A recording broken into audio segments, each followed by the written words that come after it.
चैतन्यमनोभीष्टं स्थापितं येन भूतले स्वयं रूपं कदा मह्यं ददाति स्वपदान्तिकम् वन्देऽहं श्रीगुरो श्रीयुतापदकमलं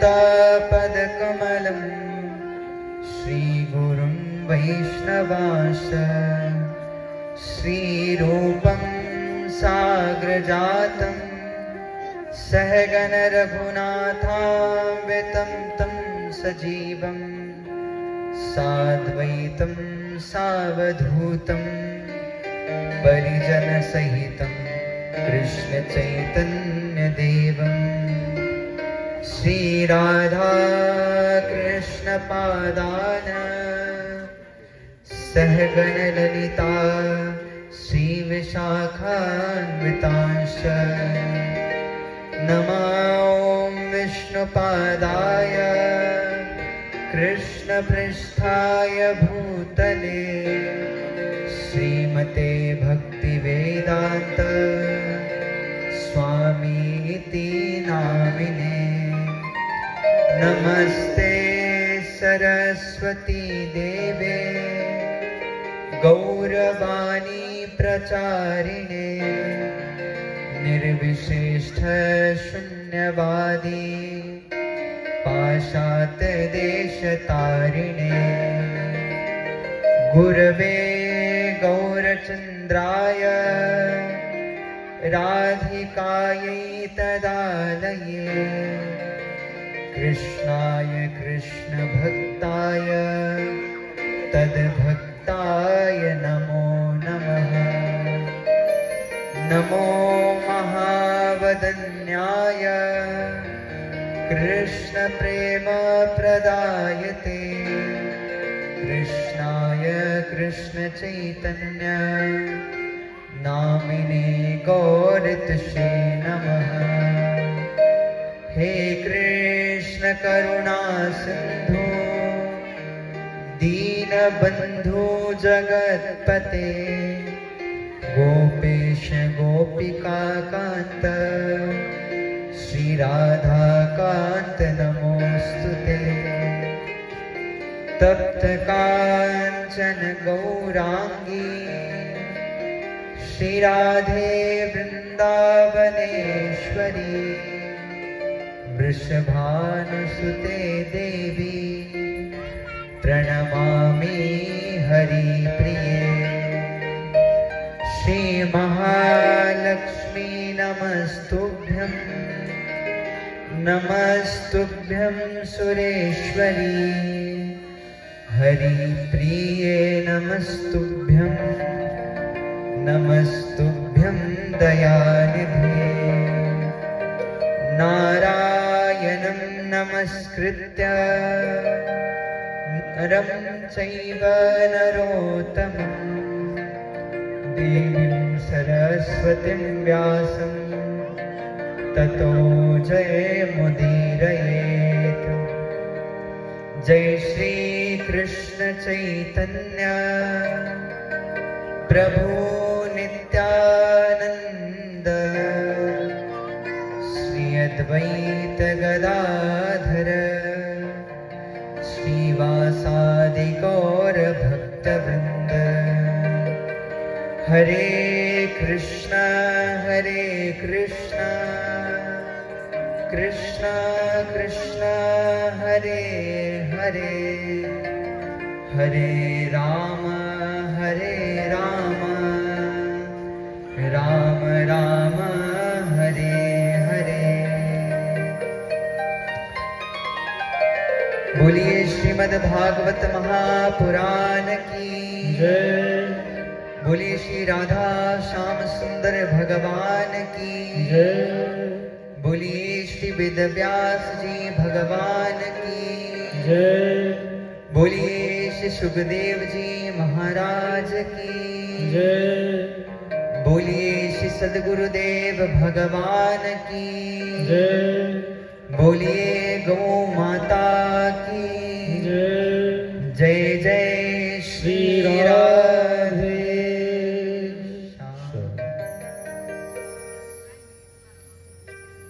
हरी शरण. कथेचा प्रारंभ हरिनाम संकीर्तननी करूया.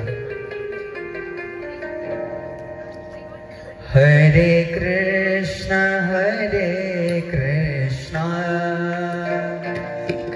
कृष्ण कृष्ण हरे हरे, हरे राम राम राम हरे हरे. हरे कृष्ण कृष्ण कृष्ण हरे हरे, हरे राम राम राम हरे हरे.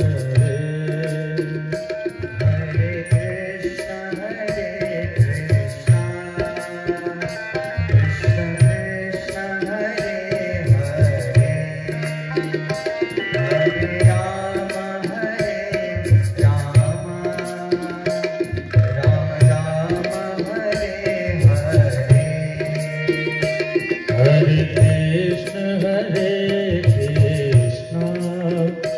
कृष्ण कृष्ण हरे हरे,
हरे राम संकीर्तन की जय, बोलिए गौर निताय की जय. हरे कृष्ण, राधे राधे. परम मंगलमय भक्त वांछा कल्पतरू भगवान श्री कृष्ण आणि अनंत करुणामयी श्री राधा राणी यांचा चरणावर आपण सर्व प्रणाम निवेदन करतात. तसेच श्री राधा कृष्ण यांची वाङ्मय प्रतिमूर्ती श्रीमद भागवत महापुराणला आपण सर्व प्रणाम निवेदन करतो. कथा श्रवण करण्यासाठी इथे आलेले सर्व भाविक भक्तांना, वैष्णवांना, संतांना व श्रद्धामयी मातांना मी व्यासपीठावरून प्रणाम निवेदन करतो. आणि त्याचबरोबर चला आजच्या कथामध्ये आपण प्रवेश करूया.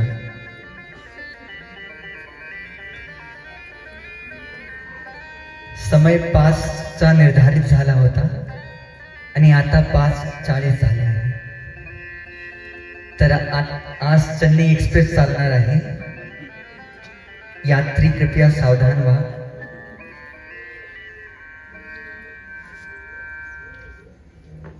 काल आपण सर्वांनी अजामिल उपाख्यांची कथा श्रवण केली. त्या कथेतून ही शिक्षा मिळाली, जरी नामाभास अर्थात भगवंताला लक्ष न करताही त्यांचा नाम आपण उच्चारण करणार तरी सुद्धा आपला कल्याण निश्चितच होतो. यापुढे दक्ष प्रजापतीची कथा आहे. दक्ष याने 11,000 पुत्रांना जन्म दिला, पण नारदजीने त्या सर्वांना विरक्त आश्रम मध्ये प्रवेश करण्याची प्रेरणा दिली. हे पाहून दक्षला अत्यंत क्रोध झाला की हे स्वतः तर बाबा आहेत आणि माझ्या मुलांनाही चुकीची शिक्षा देत आहे. म्हणून दक्ष याने नारदजीला श्राप दिला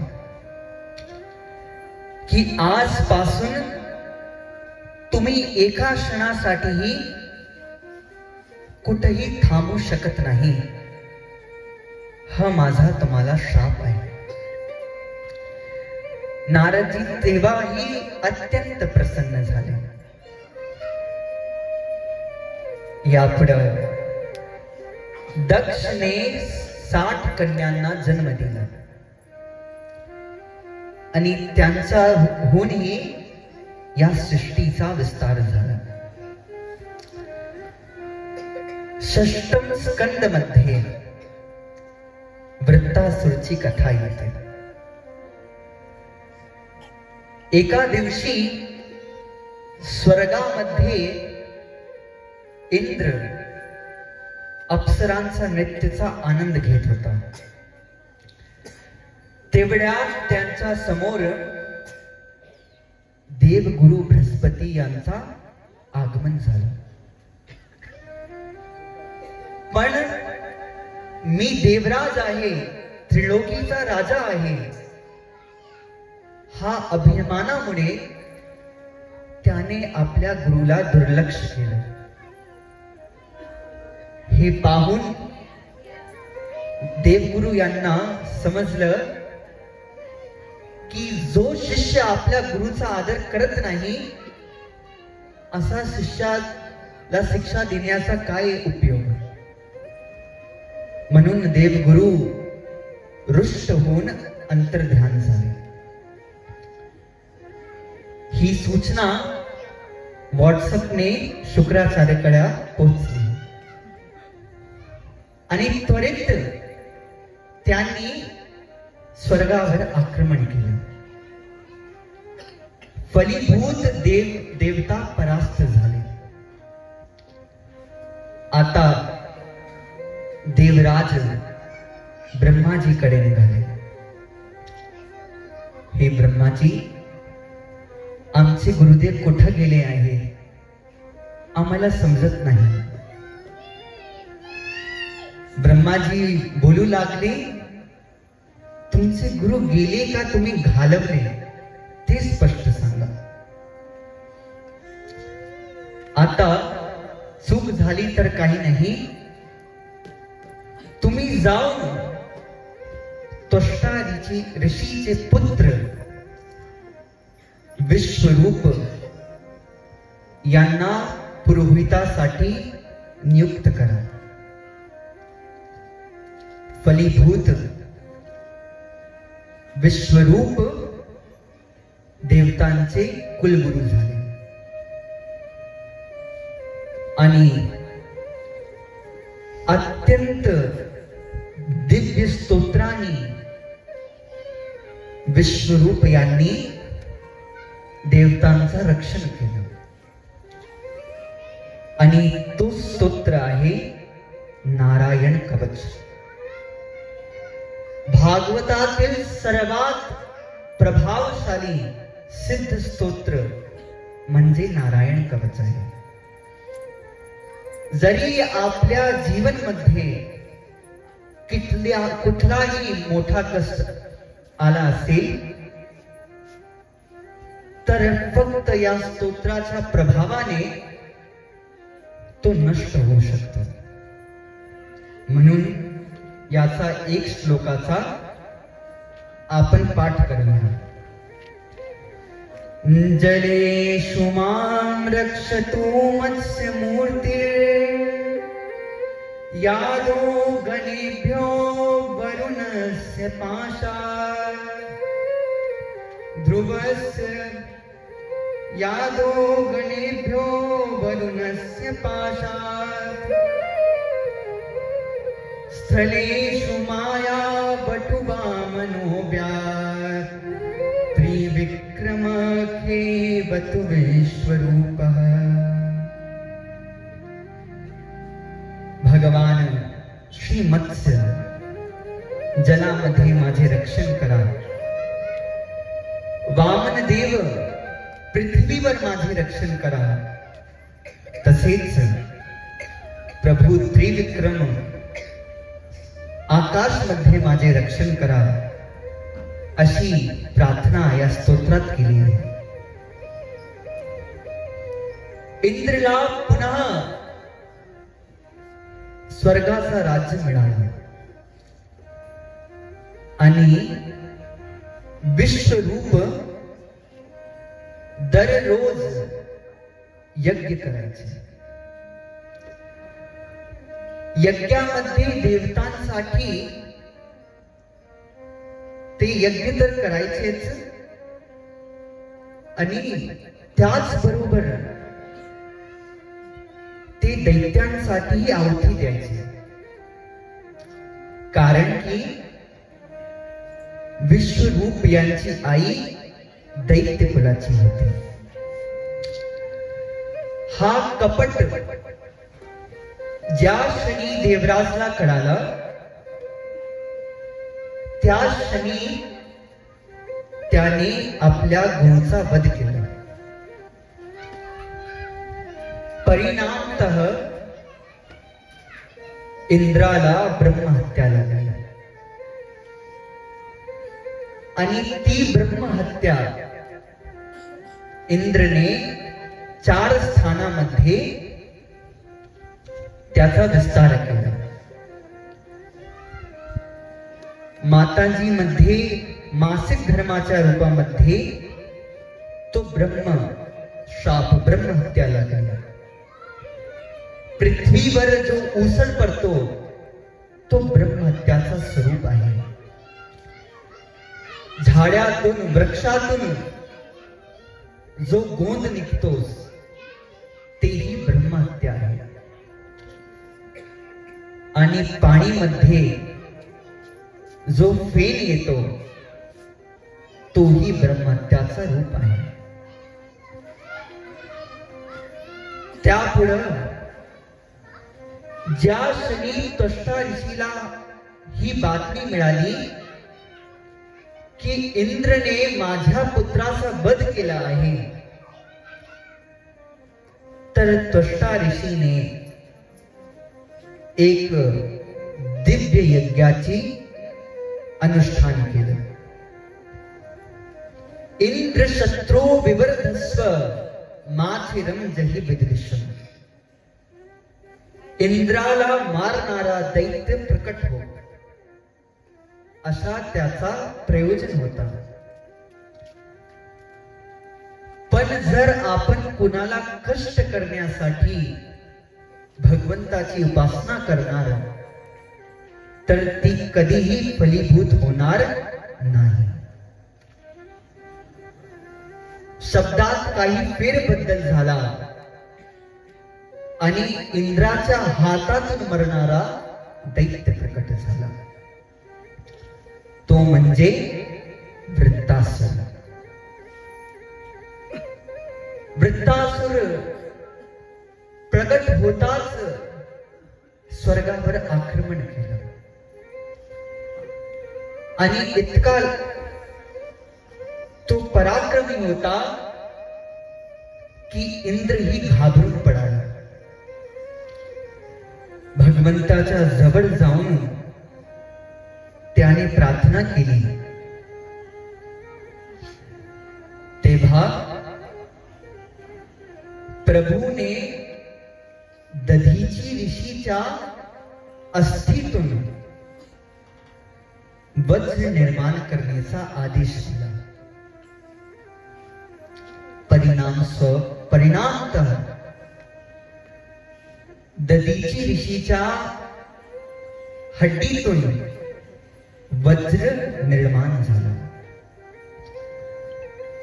आणि भगवंताची वाणी होती की त्याच वज्राने वृत्तासुरचा वध होईल. परिणामतः पुन्हा इंद्र वृत्तासुर सोबत लढण्यासाठी स्वर्गात गेला आणि आज ज्या क्षणी वृत्तासुरने इंद्राच्या हातात तो दिव्य वज्र पाहिला तर तो वज्राच्या रूपामध्ये त्याला भगवंताचा दर्शन झाला आणि रणभूमीमध्ये तो स्तुती करू लागला. अहं हरे तव पादैक मूलम दासानुदासो भवितास्मि भूय मनस्मरिता सुपतेर्गुणांस्ते गृहीत वा कर्म करोतु काय न नाकपृष्ठं न च पारमेष्ठं न सार्वभौमं न रसाधिपत्यं न योग सिद्धिर्पुनरभवं वा समञ्जसत्वा विरहैकांक्षी अजात पक्षायव मातरं खगा स्तन्यं यथा वत्सतरा सुधाथा प्रियं प्रियेव व्युषितं विषण्णा मनोरविन्दाक्ष दिदृक्षते त्वां ममोत्तमश्लोकजनेषु सख्यं संसारचक्रभ्रमतश्वकर्मभिः त्वन्मायात्मात्मजदानगेहेषु वासक्तचित्तस्य ननाथ भूयात्. वृत्तासुर प्रार्थना करतोय, हे प्रभू, माझी इतकी योग्यता नाही की मी डायरेक्ट तुमचा दास होऊ शकतो. म्हणून दासानुदासो भवितास्मि भूय. प्रभू, तुम्ही मला तुमच्या भक्तांचा दासांचा दास बनवा ही मी प्रार्थना करतो. माझ्या मनामध्ये काही फलप्राप्तीची इच्छा नाही. मला स्वर्गाचा पद, ब्रह्मपद, मोक्ष ही हवा नाही. मला फक्त तुमच्या प्रेमाने विराहात व्याकुळ होण्याची दशा प्राप्त झाली पाहिजे, अशी कृपा करा. जशी एक अनन्य पत्नी आपल्या पतीची वाट पाहते, एक लहानसा वासरू वनात गेलेली आपल्या गाई माताचा वाट पाहतो, तसेच प्रभू मी सतत तुमची वाट पाहू अशी माझ्यावर कृपा करा. मला मुक्ती नाही पाहिजे. तुम्ही जन्मोजन्मी मला संसार चक्रात टाका, पण फक्त इतकी कृपा करा की प्रत्येक जन्मी मला तुमच्या भक्तांचा संतांचा संग घडायला पाहिजे, हीच माझी प्रार्थना आहे. हे ऐकून इंद्रही आश्चर्यचकित झाला की हा असुर असून इतकी महान प्रार्थना करतोय. तेव्हा इंद्र वृत्तासुरच्या समोर नतमस्तक झाला, पण वृत्तासुर त्वरित त्याच्यावर आक्रमण केलं आणि इंद्राने त्याचा उद्धार केला. याच बरोबर वृत्तासुरचा उद्धार झाला. हा वृत्तासुर पूर्व जन्मामध्ये चित्रकेतू नामाचा राजा होता. याचा घरी एकही संतान नव्हती, म्हणून अंगिरस ऋषीच्या कृपेने याला एक पुत्र प्राप्ती झाला. पण जी इतर राणी होती त्यांना खूप वाईट वाटलं आणि त्या पुत्राचा त्या राणीने वध केला. परिणामतः राजा अत्यंत व्याकुळ झाला. तेव्हा नारदजीने राजेला योग्य उपदेश दिला आणि तो सिद्ध झाला. आकाश मार्गात जाऊन तो 14 भुवनामध्ये भ्रमण करू लागला. एक दिवशी त्याने शिवशंकरांना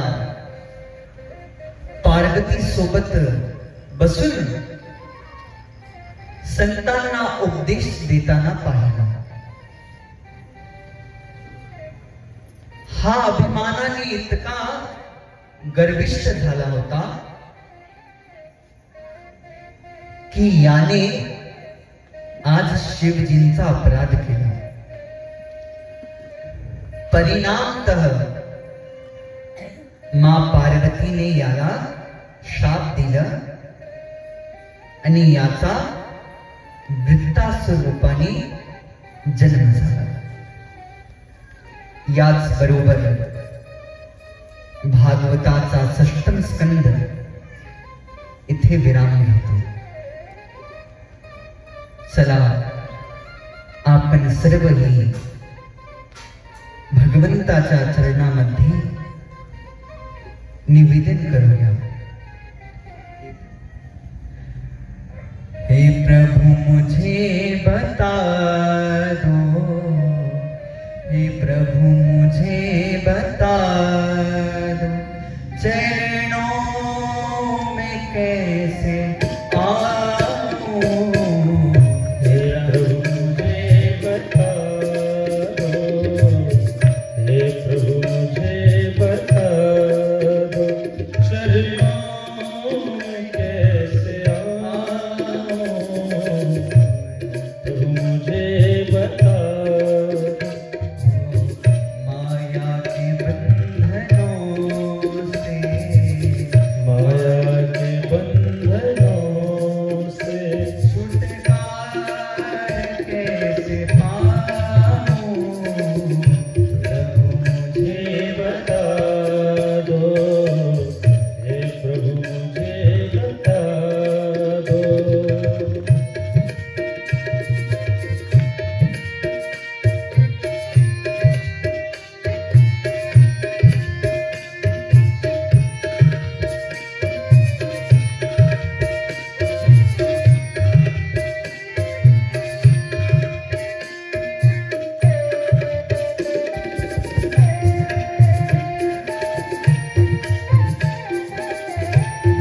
मैं हूँ पतित स्वामी, तुम हो पतित पावन।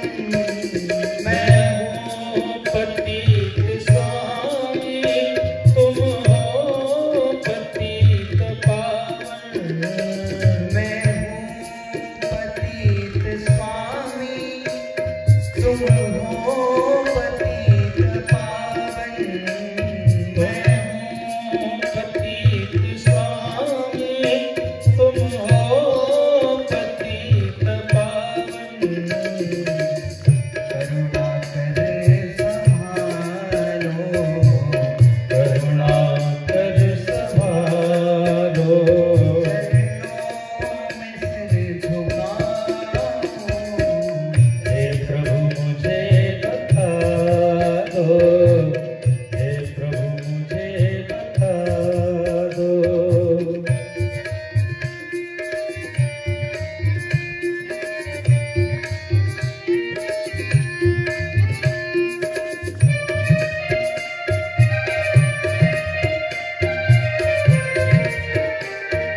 प्रभु मुझे बता दो, हे प्रभु मुझे बता दो।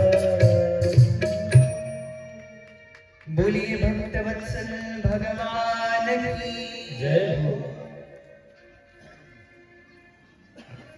जर आपल्यामध्ये खरी भक्ती आहे तर याचा प्रथम लक्षण आहे की मनामध्ये दैन्यता असली पाहिजे। म्हणून श्रीमद भागवतच्या सप्तम स्कंद मध्ये प्रवेश करूया। राजा परीक्षित प्रश्न करतायत, महाराज मी तर ऐकलं आहे भगवान तर सम आहे, ते कुणाशीही वैर ठेवत नाही, तर का प्रत्येकदा भगवान असुरांचा संहार करतात आणि देवांचं रक्षण करतात? हे मला पटवलं नाही। तुम्ही कृपा करून मला समजून द्या। सुखदेवजी म्हणतात, राजन अतिउत्तम प्रश्न। भगवान सम आहे, देवामध्ये कशीही विषमता नाही,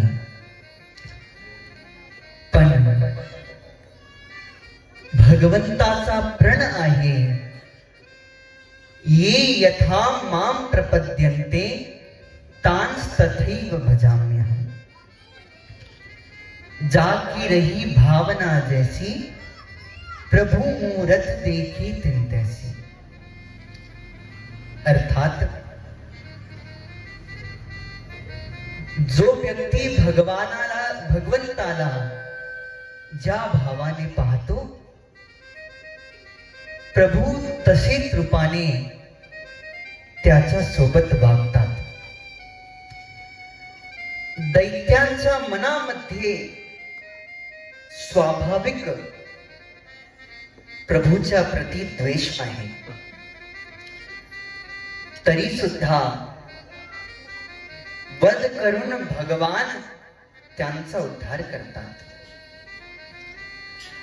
आणि जर तुला असं वाटतं आहे की भगवान प्रत्येकदा दैत्यांचा संहार करतात, तर राजन मी तुला एक अत्यंत महान दैत्य बालक प्रल्हादची कथा सांगतो। कथा अशी आहे, हिरण्याच्या वधानंतर हिरण्यकशिपूच्या मनामध्ये विष्णूचा प्रतिशोध घेण्याची भावना उत्पन्न झाली। म्हणून सहस्र वर्षासाठी हिरण्यकशिपू वनात जाऊन तप साधनामध्ये लीन झाला. इथे त्याची धर्मपत्नी कयादू गर्भवती होती. इंद्राला भय होता की याचा पिता इतका मोठा दैत्य आहे, तर होणारा शिशु कितका मोठा दैत्य असू शकतो. या भयाने इंद्राने कयादूचा अपहरण केलं.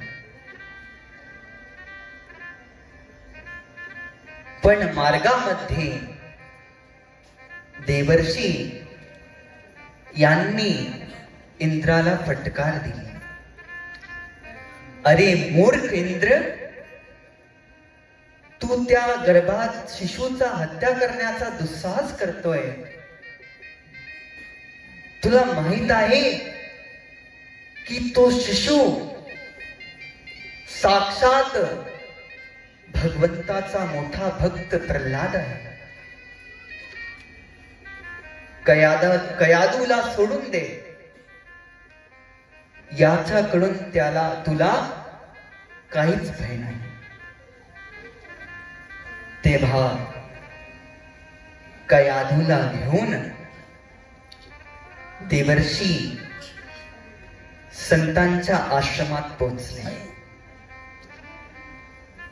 आणि नित्यप्रती सत्संग घडावा लागला. गर्भामध्ये प्रल्हाद भगवंताची भक्ती करू लागले. इथं आपण शिक्षा घेऊ शकतो की जरी बाप दैत्य असणार, पण पुत्र कसा होणार याची पूर्ण संभावना आईच्यावर असते. जर गर्भात शिशु असताना आई टीव्ही सिरियल मूवी पाहणार, तर तो पुत्रही भ्रष्ट होऊ शकतो.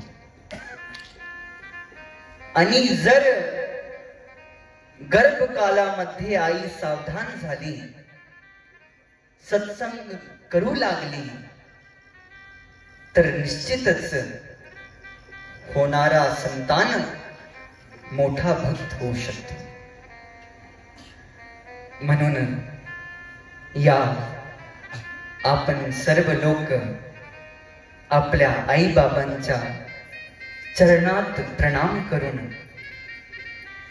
एक अत्यंत सुंदर भजन अर्पण करूया. मुझे इस दुनिया में लाया, मुझे बोलना चलना सिखाया. ओ मात पिता तुम्हें वंदन, मैंने किस्मत से तुम्हें पाया. मेरे मात पिता तुम्हें वंदन, ओ मात पिता तुम्हें वंदन, मैंने किस्मत से तुम्हें पाया. मुझे इस दुनिया में लाया, मुझे बोलना चलना सिखाया. ओ मात पिता तुम्हें वंदन, मैंने किस्मत से तुम्हें पाया. ओ मात पिता तुम्हें वंदन, मैंने किस्मत से तुम्हें पाया.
मुझे तुमने इतना दिया है, मुझे सबकी नीति सिखाई, वो मुझे धर्म का पाठ पढ़ाया। हे मात पिता तुम्हें वंदन, मैंने किस्मत से तुम्हें पाया, इस दुनिया में लाया, मुझे बोलना चलना सिखाया। हे मात पिता तुम्हें वंदन, मैंने किस्मत से तुम्हें पाया।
मात पिता तुम्हें वंदन, मैंने किस्मत से तुम्हें पाया।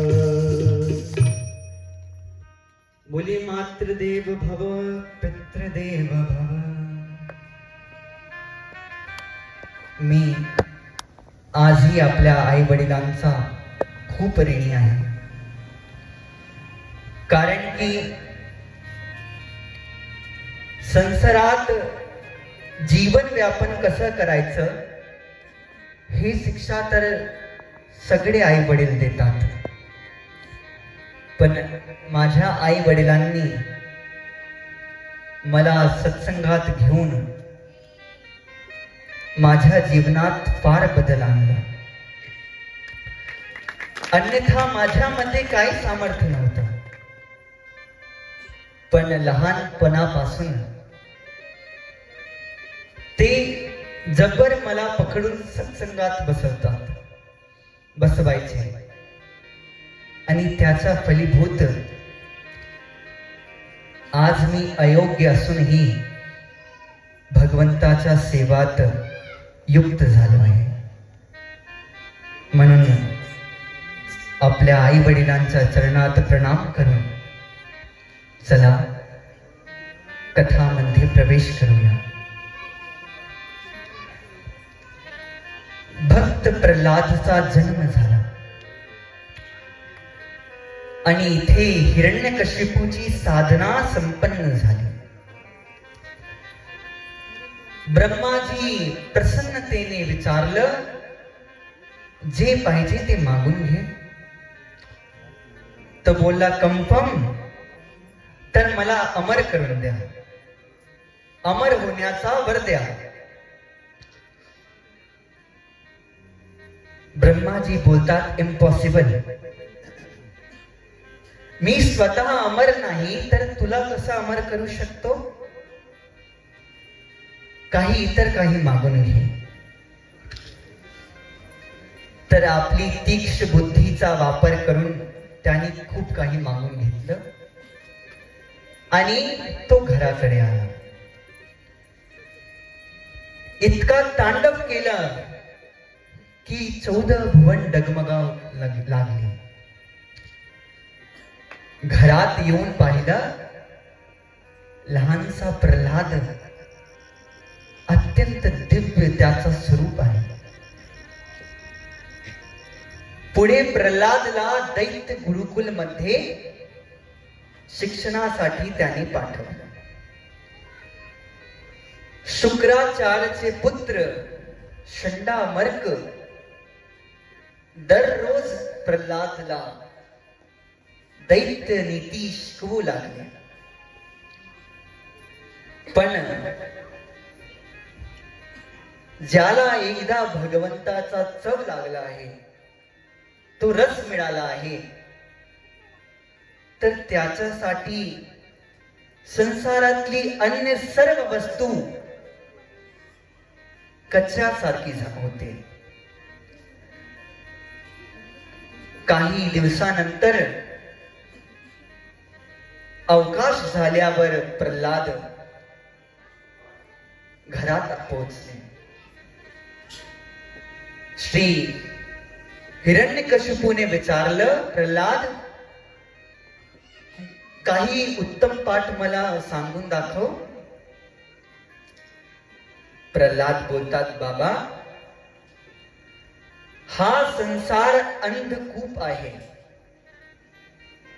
आणि या अनित्य संसारामध्ये मरण्यापूर्वी तो नित्य भगवानची शरण ग्रहण करणं हेच जीवनची सार्थकता आहे. हे ऐकून महाराज हिरण्यकशिपू अत्यंत रागवला. तुला हे कोणी शिकवलं? खरंच सांग मला. प्रल्हाद मौन झाले. पुन्हा दैत्य कुळात त्यांना गुरुकुल मध्ये शिक्षा दिली आणि यावेळी आल्यावर प्रल्हादजीने नवधा भक्तीचा निरूपण केलं. श्रवणं कीर्तनं विष्णु स्मरणं पादसेवनं अर्चनं वंदनं दास्यं सख्यात्मनिवेदनं. पिताजी, श्रवण, कीर्तन, विष्णू स्मरण, पाद सेवन, 9 प्रकाराने आपण श्री हरीची सेवा करू शकतात. आता हिरण्यकशिपू इतका क्रोधित झाला की याला माझ्या शत्रूचा प्रेमाचा संक्रमण झाला आहे, म्हणून आता याला मृत्यू दंड दिला पाहिजे. प्रल्हादाला मारण्यासाठी त्याने विविध प्रकारचे उद्यम केले. कधी विष दिला, कधी उंच पर्वतातून धक्का दिला, कधी अग्नीत बसवलं, तरी सुद्धा प्रल्हादचा काही अनिष्ट झाला नाही. शेवटी षंडामर्क यांनी हिरण्यकशिपूला सांत्वना दिली. काही नाही हो, आता हा लहान बालक आहे. ज्या क्षणी हा मोठा होईल ना, तर याला विवेक येईल. याला सोडून द्या. पुन्हा प्रल्हाद गुरुकुल मध्ये येऊन भजन करू लागले. दैत्य बालक ही आश्चर्यचकित झाले. प्रल्हादला विचारतात, कार्य प्रल्हाद,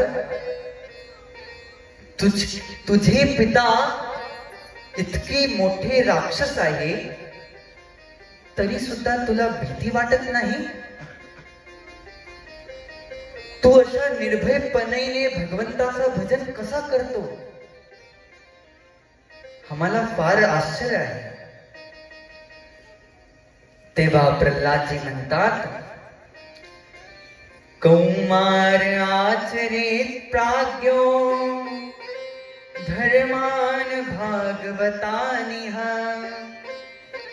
दुर्लभम मानुषम जन्म तदप्यध्रुवमर्थदम. अरे मित्रांनो, हा मानव तन अत्यंत दुर्लभ आहे. म्हणून बालपणापासूनही तुम्ही माझ्या सोबत भगवंताच्या भजनात लागून घ्या. बरं, तुम्हाला माझ्या बाबांचा भय आहे, पण जो जगत पिता आहे त्याची तुम्हाला भीती वाटत नाही. चला प्रेमाने कीर्तन करूया. तेव्हा सगळे दैत्य बालक कीर्तन करू लागले. नारायण नारायण श्रीमन नारायण नारायण नारायण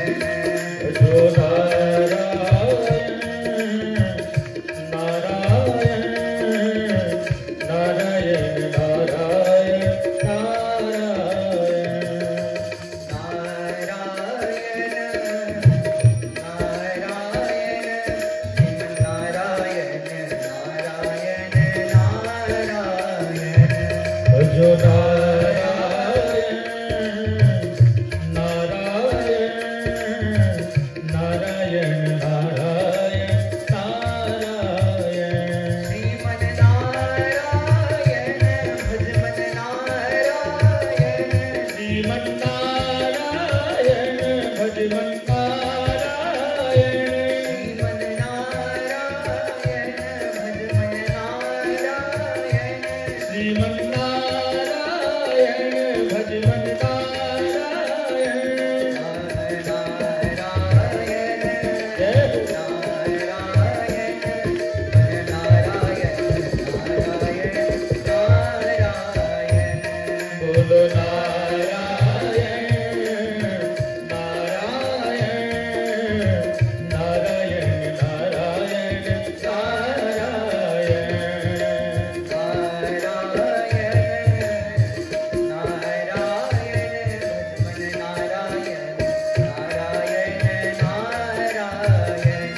संकीर्तनाची ध्वनी महाराज षंडामर्काच्या कानावर पडली. ते घाबरून हिरण्यकशिपूकडे पळाले. तेव्हा हिरण्यकशिपू बलात् प्रल्हादला घेऊन राजमहलात पोहोचला आणि बोलू लागला, का रे दुष्ट, तू कुलांगार आहे. माझ्या घरामध्ये माझा पुत्र असून तू माझ्या शत्रूचा भजन करतोय. तर सर्वप्रथम मी तुझ्या त्या देवालाच नष्ट करेन. सांग, तुझा भगवान कुठं आहे? प्रल्हाद म्हणतात, बाबा, माझे प्रभू सर्वत्र आहे. मला तर सर्व ठिकाणी त्यांचा दर्शन होतोय. हिरण्यकशिपू बोलला, बर, क्वासो यदि स सर्वत्र कस्मात् स्तंभेन न दृश्यते. जर तुझा भगवान सर्वत्र आहे तर या खंबामध्ये तर तू असणार ना. तर चल मी या खंबालाच नष्ट करून टाकतो. प्रल्हाद म्हणतात, हा बाबा, मला तर खंब मध्ये प्रभूचा दिव्य स्वरूप दिसतोय. आणि तेव्हा हिरण्यकशिपू वेगाने गेला आणि अत्यंत जोराने खंबवर प्रहार केला. आणि आज भक्ताचा वचन सत्य करण्यासाठी प्रभू खंबातून प्रकट झाले. बोले नरसिंह भगवान की. आणि तेव्हा भगवान नरसिंह यांनी हिरण्यकशिपूचा उद्धार केला. प्रभू इतके रागवले होते की कुणीही त्यांच्या समोर उभे होण्याची हिम्मत करत नव्हता. माँ लक्ष्मी सुद्धा नटून थटून आली की जरा स्वामीचा स्वरूप पाहून घेतील. पण भगवंतानी असा घोर गर्जना केली की माथा सुद्धा पडून निघाला. तेव्हा प्रल्हाद भगवंताच्या चरणात मस्तक झाले आणि प्रभूचा सर्व रोष शांत झाला. भगवंतानी प्रेमाने प्रल्हादला मांडीत बसवलं आणि एक आई एक गाय आपल्या वासूला जशी चाटते तसे प्रभू प्रल्हादला प्रेम करू लागले, क्षमा याचना करू लागले. प्रल्हाद, माझ्यामुळे तुला इतका कष्ट झाला, मला क्षमा कर. तुला जे पाहिजे तू मागून घे. प्रल्हाद म्हणतात, बाबा भगवान, तुम्ही माझ्यावर खूप मोठी कृपा केली आहे. कशी कृपा? आजपर्यंत तुम्ही कुणाचा वर आपला वरद हस्त ठेवला का? लक्ष्मीच्या सरावर शीशवर ठेवला का? भगवान म्हटले नाही. तर तो वरद हस्त तुम्ही माझ्या डोक्यावर ठेवला प्रभू, ही तुमची सर्वात मोठी कृपा आहे. आपणही भगवंताला प्रार्थना करूया. हो मेरे सिर पर रख दो प्रभु जी, मेरे सिर पर रख दो ठाकुर, अपने ये दोनों हाथ, देना हो तो दीजिए जन्म जन्म का साथ, देना हो तो दीजिए जन्म जन्म का साथ. मेरे सर पे रख दो भगवन, मेरे सर पे रख दो भगवन, अपने ये दोनों हाथ, देना हो तो दीजिए जन्म जन्म का साथ, देना हो तो दीजिए जन्म जन्म का साथ.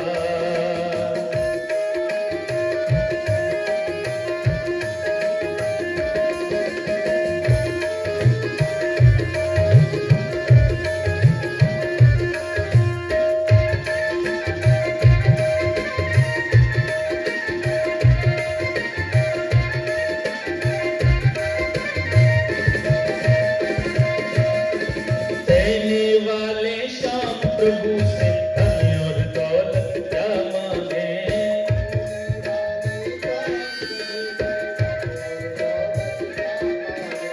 मांगेगी तो श्याम प्रभु से मान और दौलत क्या मांगे.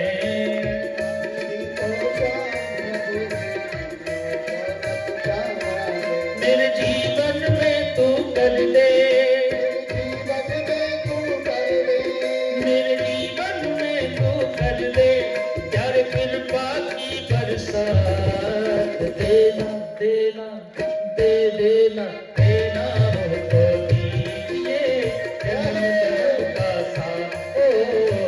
देना हो तो दीजिए जन्म जन्म का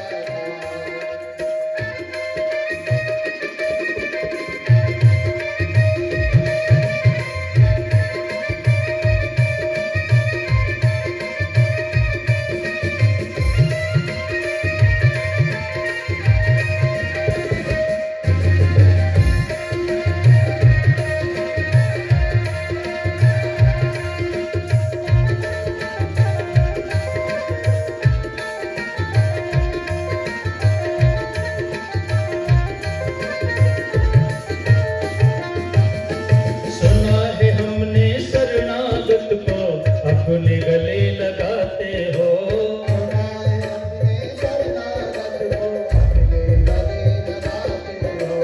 सुना है हमने शरणागत को अपने गले लगाते हो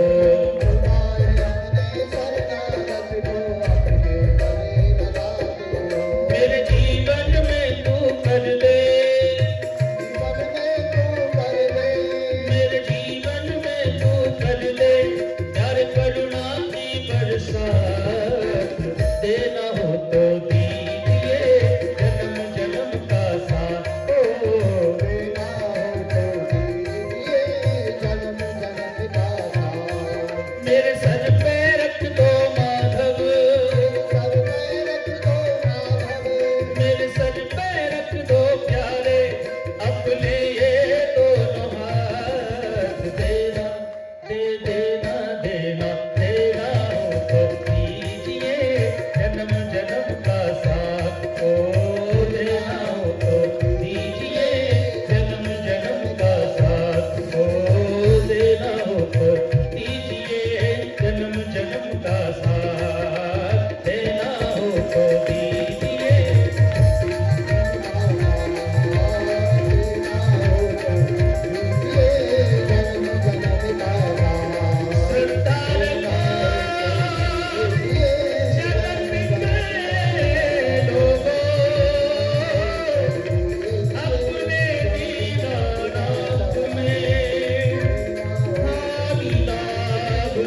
जीवन और मृत्यु सब कुछ उसके हाथ में बोलो भक्त वत्सल भगवान की जय।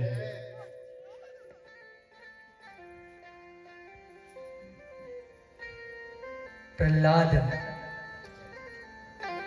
भगवंताला फक्त एक प्रार्थना करतात, प्रभू मला अजून काही नाही पाहिजे, फक्त मनामध्ये एक भय आहे. माझ्या वडिलांनी तुमचा खूप अपराध केला आहे, म्हणून त्यांची दुर्गती नाही झाली पाहिजे, हे मला तुम्ही आश्वासन द्या. तेव्हा भगवान म्हणतात, प्रल्हाद त्रिसप्तभी पिता भूत पितृभी सह तेन घर यत् साधोस्य गृहे जातो भवान वै कुल पावन. ज्या कुलामध्ये तुझा सारखा महान वैष्णव जन्म घेतो त्या कुळातली 21 पिढी मुक्त होऊन जाते, आणि तुझे पिताजी तर त्यांनी माझ्या मांडीत देहत्याग केला आहे, म्हणून तू शंका करू नको. याच बरोबर प्रल्हाद चरित्र इथे विराम घेतो. शेवटच्या 5 अध्यायामध्ये धर्मा पंचाध्यायीचं वर्णन आहे, आणि याच बरोबर भागवताचा 7म स्कंद इथे विराम होतो. भागवतच्या 8म स्कंद मध्ये मन्वंतराची कथा आहे. कशा रीतीने भगवंतानी विविध मन्वंतरात अनेक रूप घेतली याची कथा आहे. तामस मन्वंतर मध्ये एक गजेंद्र नामचा हाती होता आणि तो फार पराक्रमी होता. त्याचे खूप नातेवाईक होते. एके दिवशी सरोवरात जलक्रीडा करत असताना एक ग्राह मगरीने त्याचा पाय पकडला. त्याला आपला बलाचा अभिमान होता. पूर्ण प्रयास केल्यावरही तो विफल झाला. शेवटी घरातल्या लोकांचाही त्याने सहयोग मागितला. 1000 वर्षासाठी घरातले लोकांनीही सहयोग केला. पण अंत तो गत्वा त्याचे सर्व परिवारजन, पत्नी, पुत्र त्याला सोडून निघाले. तो चंबित झाला. देवीजी, वेअर आर यू गोइंग? कुठं जाताय तुम्ही? मी आपला पूर्ण आयुष्य तुमच्यासाठी असा गमवून टाकलं आणि संकटाच्या वेळी तुम्ही मला सोडून जाताय. त्याला संसाराचा खरा रूप पाहायला मिळाला आणि शेवटी त्याने भगवंताला प्रार्थना केली आणि प्रभू हरी रूपाने त्याचा उद्धार केला. यानंतर देवासुर मंथनची कथा येते. देवराज इंद्रला दुर्वासा ऋषींचा शाप मिळाला आणि देवता श्रीहीन झाले. तेव्हा देवतांनी भगवंताला प्रार्थना केली, प्रभू काही तर सहयोग करा. भगवाननी समुद्र मंथन करण्याची आज्ञा दिली. दैत्य आणि देवांनी मिळून मंद्राचल पर्वतला रवी बनवलं. वासुकीची रस्सी केली आणि समुद्र मंथन प्रारंभ झाला. सर्वप्रथम हलाहल विष प्रकट झाला. तो इतका भयंकर होता की सगळे देव दैत्य घाबरले. शेवटी भगवान शंकरांनी त्या विषाचा पान केले आणि प्रभूचा नाव झाला नीलकंठ. बोलिए नीलकंठ महादेव की जय. या एका मधुर भजनाने श्री भोलेनाथला वंदन करूया.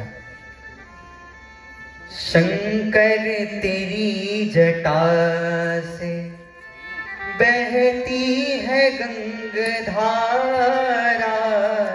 शंकर तेरी जटा से बहती है गंगाधारा.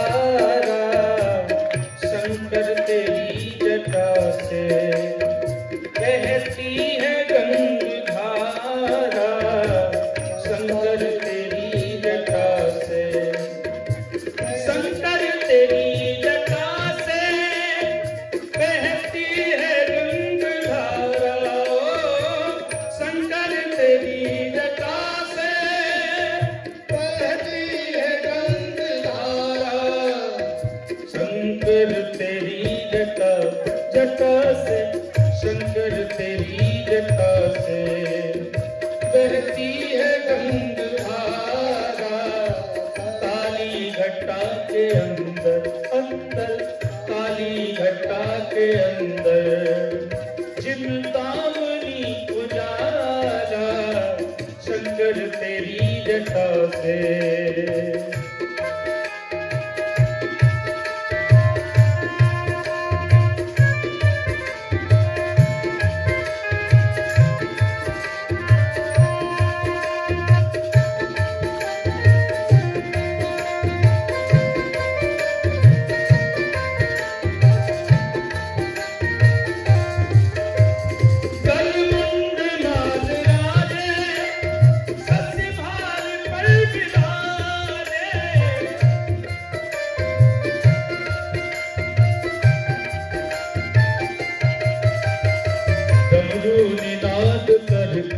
काढ़ के डमरू निनाद बाजे, कर में त्रिशूल भारा बोले तेरी जटा से,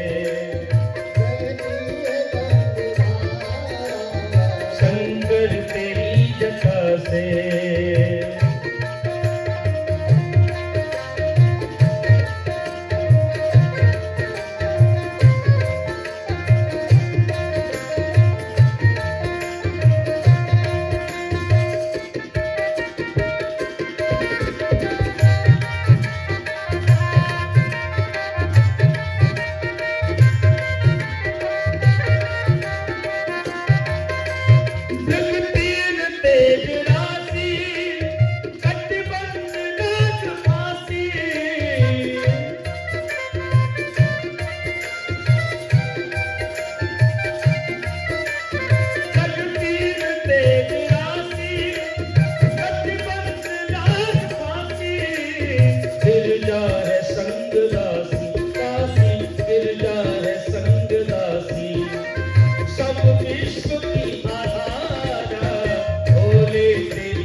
त्यानंतर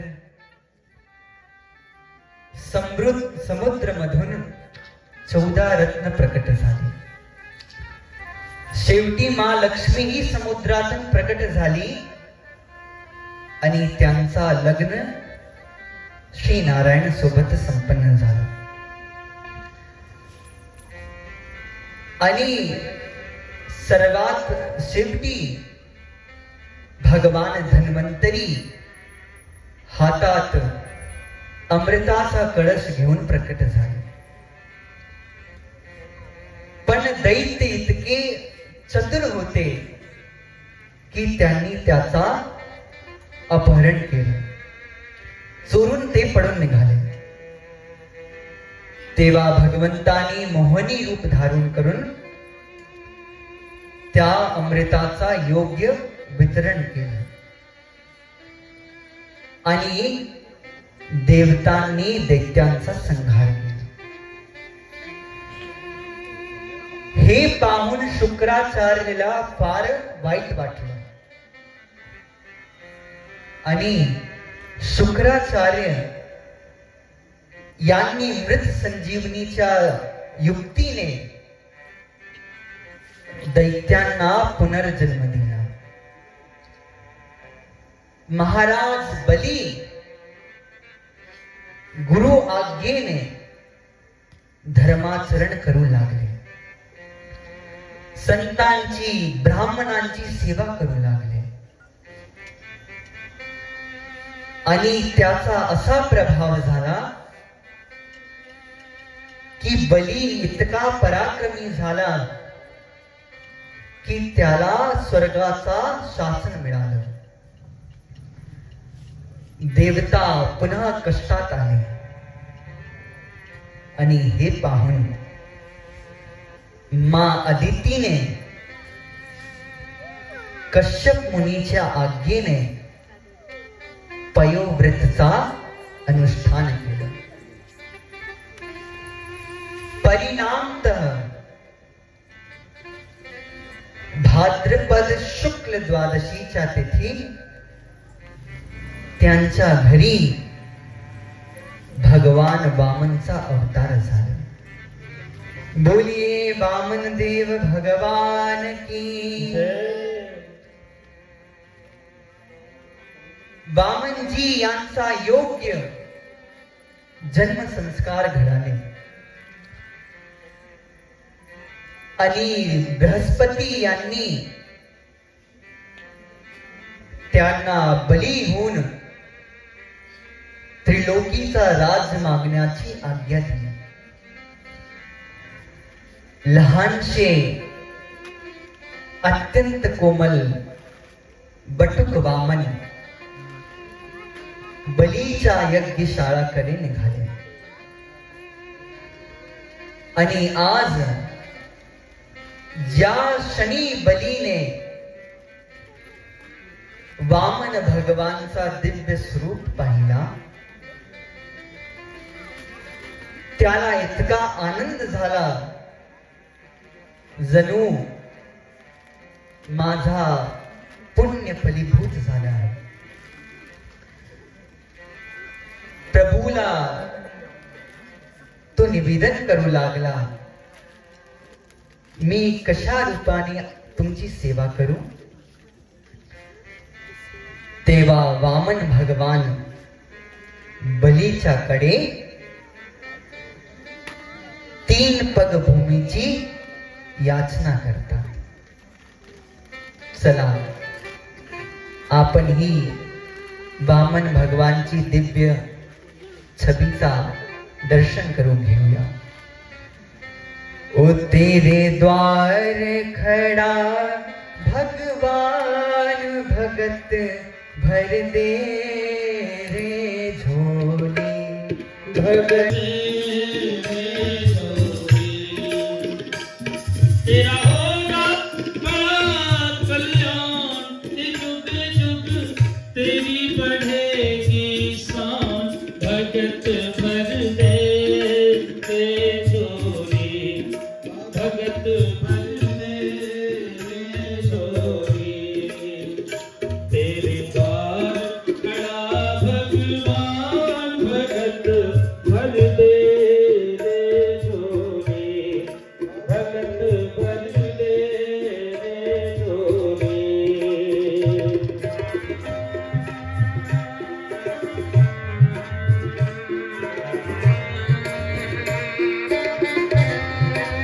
बोलो बावन भगवान की जय हो.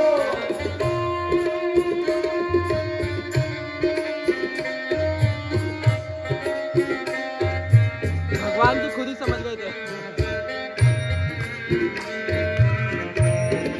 ये सारा डोल उठी सारी धरती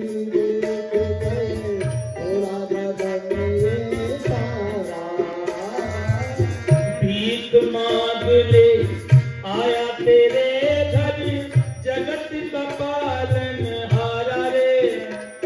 मैं आज तेरा मेहमान की कर रे मुझसे जरा पहचान, भगत भर दे रे झोली भगत भर दे रे झोली.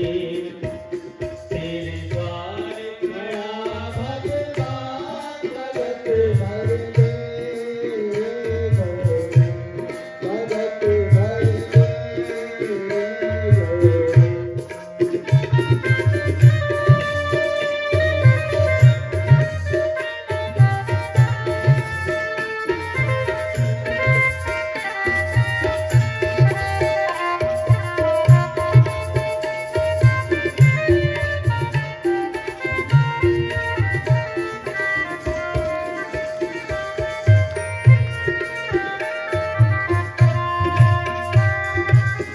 आज लुटा दे सर्वस अपना, मिट जाएगा पल में तेरा जन्म जन्म का तेरा रे. तू छोड़ सकल अभिमान, अमर कर ले तू अपना दान, भगत भर दे रे झोली भगत भर दे रे झोली. द्वार खड़ा भगवान भगत भर दे रे झोली भगत भर दे रे झोली. ओ भगत भर दे रे झोली भगत भर दे रे झोली. बोलो भक्त वत्सल भगवान की, श्री वामन भगवान की जय हो. आपल्यामध्ये इतके सुंदर वामन भगवान आले आहेत. आता ते तुमच्या सर्वांच्या मध्ये येऊन तुम्हाला दर्शन देणार. तर आपल्या यथायोग्य जी सेवा होऊ शकते ते तुम्ही देऊन टाका. बली महाराज म्हणतात, प्रभू तुम्ही तर अत्यंत लहानशे आहेत. 3 पग भूमी तुमच्यासाठी पर्याप्त आहे का? भगवान म्हणतात, हो, मी खूप संतोषी ब्राह्मण आहे. तेव्हा बलीने संकल्प केला आणि परिणाम स्वभाव आज प्रभू आपल्या वास्तविक रूप मध्ये प्रगट झाले. एका चरणाने भगवंतानी पृथ्वीची खाली सर्व लोकांना स्वीकार केला. दुसऱ्या चरणाने वरचे सारे 7 लोक प्रभूंनी स्वीकार केले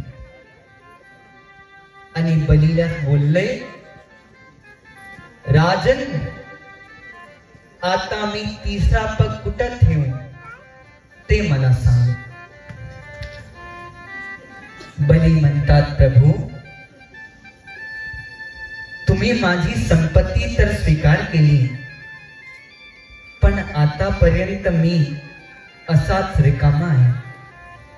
प्रभू कृपया करून तुमचा 3रा पग माझ्या शीशवर ठेवून द्या. तेव्हा भगवंतानी बलीलाही स्वीकार केला. अशा रीतीने आज बली परम धन्य झाला.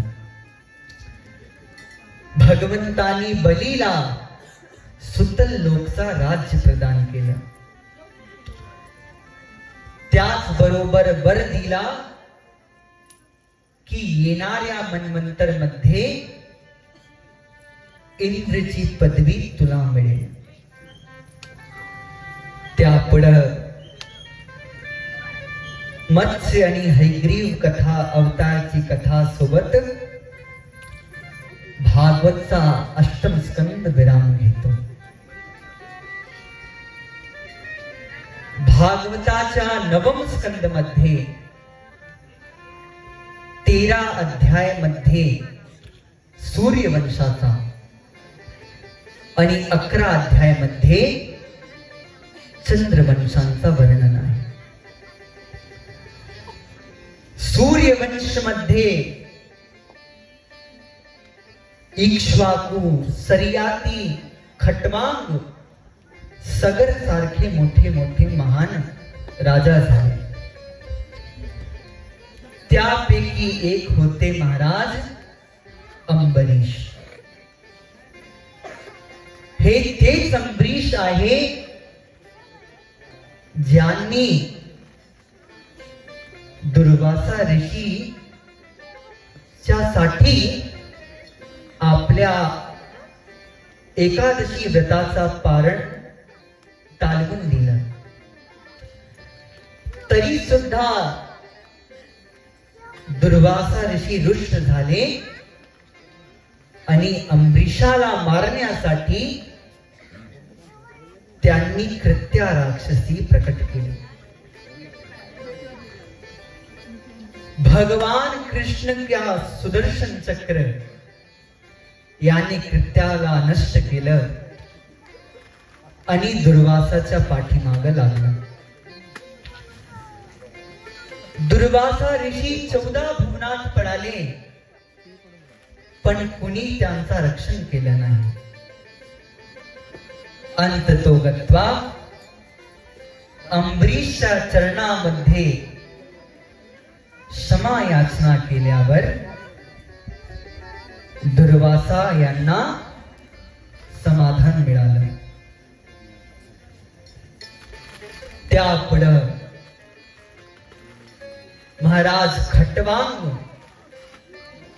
यांच्या घरात दीर्घ बाहू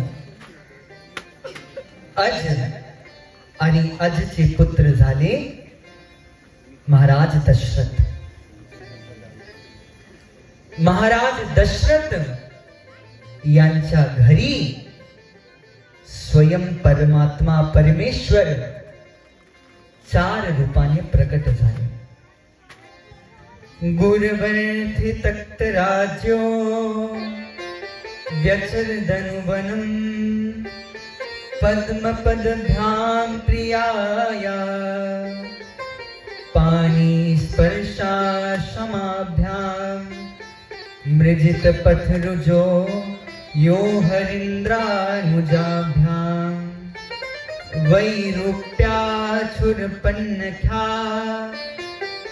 प्रिय विरह रुषा रोपित भ्रूविजृंभ त्रस्ताभिर्बद्ध सेतु खलदवदहन कौसलेन्द्रोवतान्नः.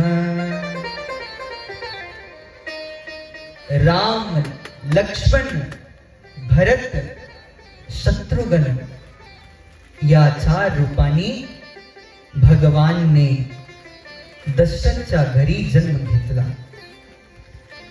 आणि राम कथा तर सर्वांना माहित आहे.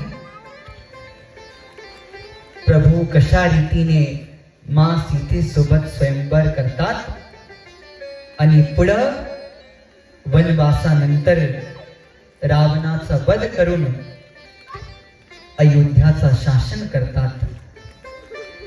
हे अत्यंत संक्षिप्त मध्ये श्री सुखदेव यांनी परीक्षिताला सांगितलं. तर चला आता प्रेमाने आपण राम जन्मोत्सवचा उत्सव करूया. प्रगटे है चारों भैया अवध में बाजे बधैया. प्रगटे चारों भैया अवध में बाजे बधैया.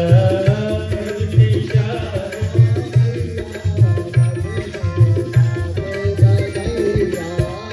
बाजे बधैया बाजे बधैया बाजे बधैया बाजे बधैया बधैया बाजे बधैया.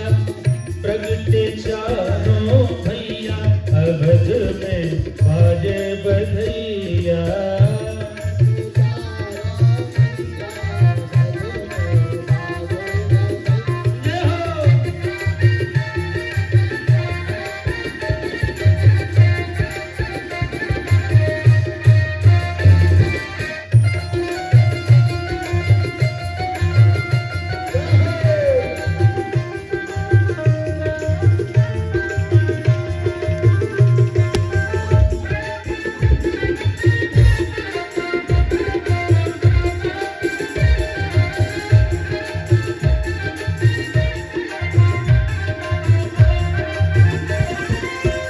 ग्वाल गलीन में धूम मची है. गली गलीन में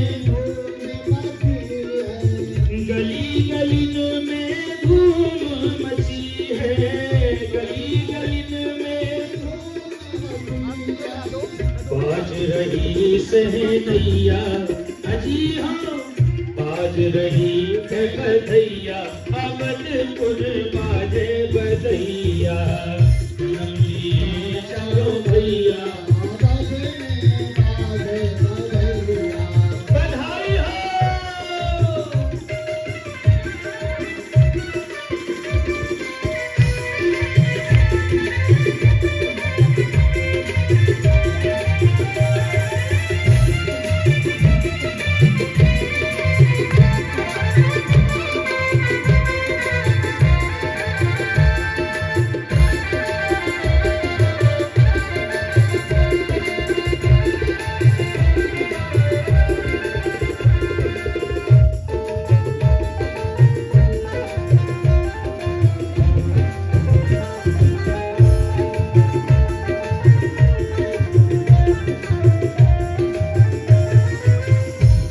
जगमग जगमग दिवला जलत है,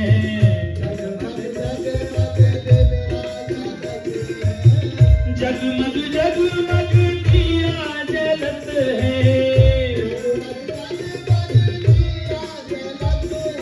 दीवा जलत है, दीवा जलत है, दीवा जलत है। झिलमिल झिलमिल झिलमिल होत अटरिया, अवधपुर बाजे बधैया,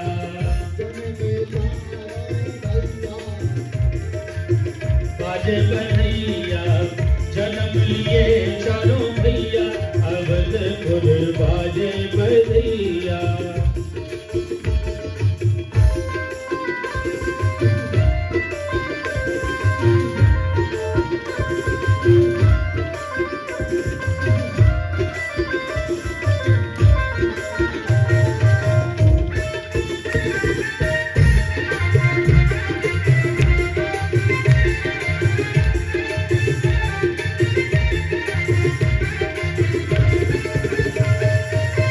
मैया लुटावे हीरा मोती,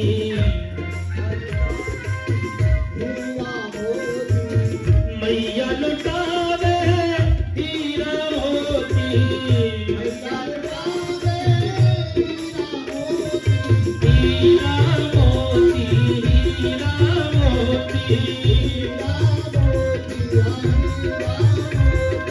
राजा लुटावे रुपैया, अवधपुर बाजे बधैया। जन्म लिए चारों भैया, जन्म लिए चारों भैया, अवधपुर बाजे बधैया।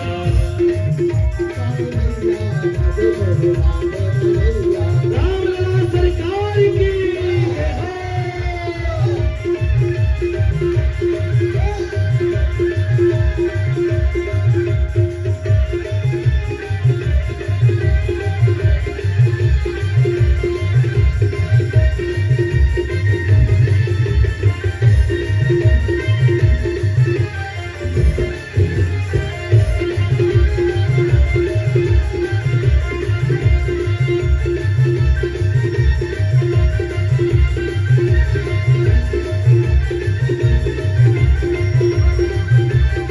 झाज मृदंग ढोल डप बाजे, झाज मृदंग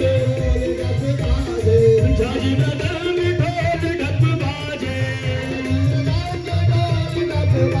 ढोल डप बाजे, ढोल डप बाजे। नाचे नाचे नाचे नाचे नाचता तातिया, अवधपुर बाजे बधैया।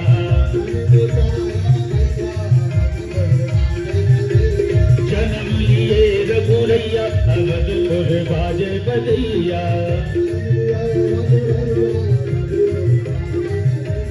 अवध में आनंद भयो जय हो दशरथ लाल की, अवध में आनंद भयो जय हो दशरथ लाल की। मैं बोलूंगा अवध में आनंद भयो, आप लोग बोलेंगे। अभी राजा राम नहीं बने, अभी राजा के बालक है। मैं बोलूंगा अवध में आनंद भयो, आप बोलेंगे जय हो दशरथ लाल की।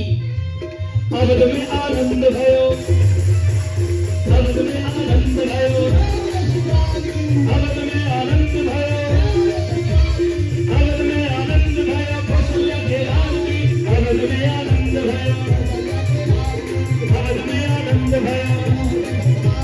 प्रगटे चारों भैया, अवधपुर बाजे बधैया।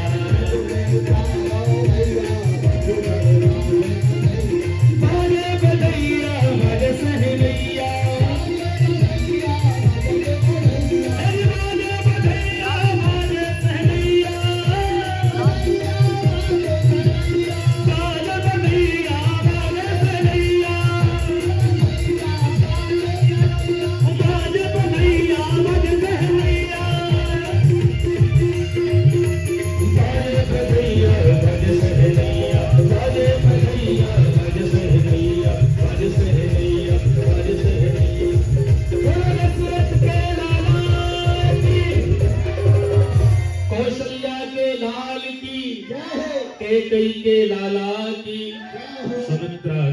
लालन की जय हो। आइए अब आरती कराएं। आरती के बाद आपका जो